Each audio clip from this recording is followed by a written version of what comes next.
Hello viewers, আসসালামু আলাইকুম। Welcome back to Ankan food and pet lover blogs.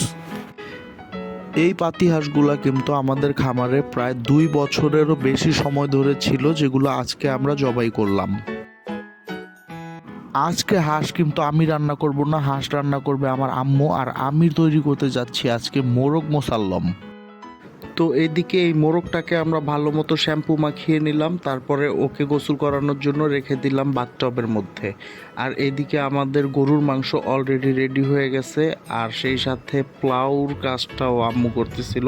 Pulao রান্না প্রায় শেষ হয়ে যাবে কিছুক্ষণের মধ্যে। আর আমার মোরগ মুসল্লমের জন্য দরকার বেরেস্তা, তাই আমি বেরেস্তা ভেজে নিচ্ছি। আর সবাই জানেন যেহেতু শীতের দিন, তাই আমরা মোরগটাকে হট ওয়াটার শাওয়ারের জন্য এখানে নিয়ে আসছি। দেখেন কি আরামে সে শাওয়ার নিচ্ছে, আর এই ফাঁকে আমি আমার মশলা রেডি করে নিচ্ছি। এইখানে আমি গ্রেভির জন্য কিছু সিক্রেট ইনগ্রিডিয়েন্টস অ্যাড করে দিয়েছি, আর সেটা দেওয়ার পরে যা স্মেল হচ্ছিল, আই এম সরি, আমি ভিডিওতে সেই স্মেল আপনাদেরকে দিতে পারলাম না, বাট আপনারা দেখে নিতে পারেন। এখানে আমি ইউজ করেছি অলসো একটা রোস্টের মশলা, আর এগুলো হচ্ছে বেরেস্তা, পাউডার দুধ, কিশমিশ, এগুলা একসাথে পেস্ট করে নিয়েছি গ্রেভিটা আর একটু বেশি স্বাদ বাড়ানোর জন্য। আর সেই গ্রেভির মধ্যে আমি এই পেস্টটা দিয়ে ভালো মতো নেড়েচেড়ে কিছুক্ষণ রান্না করে নিয়েছি।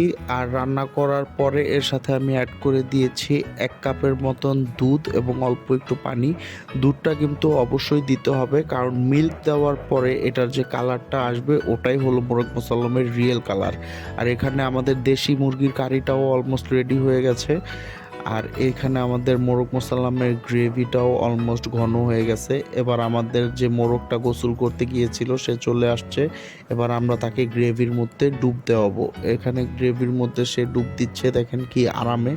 তো এখানে গ্রেভির মধ্যে ডুব দেওয়ার পর সে কিন্তু তৈরি হয়ে গেছে। দেখেন আলহামদুলিল্লাহ কত সুন্দর সফট হয়েছে আমাদের মোরগ মুসাল্লাম। আমি এই মাংসটাকে গ্রেভির সাথে একটু মাখিয়ে নিয়ে মুখে দিয়েছিলাম। তো আলহামদুলিল্লাহ, নিজের রান্নার প্রশংসা নিজের বেশি করা উচিত না, তাই আর করলাম না। কেমন হয়েছে আপনারা বুঝতে পারতেছেন। আর এটা হচ্ছে আমার নিজের পালা দেশি হাঁসের মাংস। তো এই যে আমার মোরগ মুসাল্লম রেডি হয়ে যাওয়ার পরে বিসমিল্লাহ আমি মুখে দিয়েছিলাম, আর আমার এক্সপ্রেশনে আপনারা বুঝতে পারছেন এটা কেমন হয়েছে। খুবই ভালো হয়েছে, বেশি কিছু না বলি। আর হাঁসের কথা আর কি বলবো, যেহেতু এই হাঁসটা আমি 2 বছর পালছিলাম। 2 বছর পালার পর আজকে আমি এই হাঁসের মাংস টেস্ট করছি। বিসমিল্লাহ, মানে অসাধারণ ছিল, অসাধারণ, এক কথায় অমাইক যেটাকে বলে। যদি আপনাদের ভালো লেগে থাকে অবশ্যই লাইক করবেন।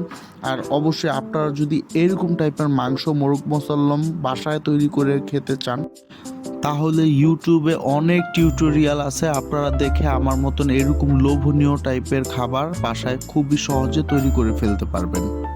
তো যারা আমার ভিডিও দেখেছেন, আমার মতন নতুন ব্লগার আছেন, তারা অবশ্যই আমার পাশে থাকবেন এবং আমিও আপনাদের পাশে থাকার চেষ্টা করব ইনশাল্লাহ। আরেকটা কথা, আমি কিন্তু সকলের ভিডিওতে যে নিয়মিত লাইক কমেন্ট করে থাকি, তো আপনারাও বেশি বেশি লাইক কমেন্ট পেতে আমাকে কমেন্ট করে জানাবেন আপনি আমার কততম বন্ধু হলেন। তো অবশ্যই পাশে থাকবেন, আমিও সবার পাশে থাকবো ইনশাল্লাহ। আর এরকম টাইপের মাংস যদি আপনিও খেতে চান, তাহলে আপনাকেও আমার মতন একজন উদ্যোক্তা হতে হবে, কারণ চাকরি হলো আধুনিক দাসত্ব। যারা চাকরিজীবী ভাইরা আছেন তারা আবার রাগ করেন না। দেখা হবে নেক্সট ভিডিওতে। আল্লাহ হাফেজ।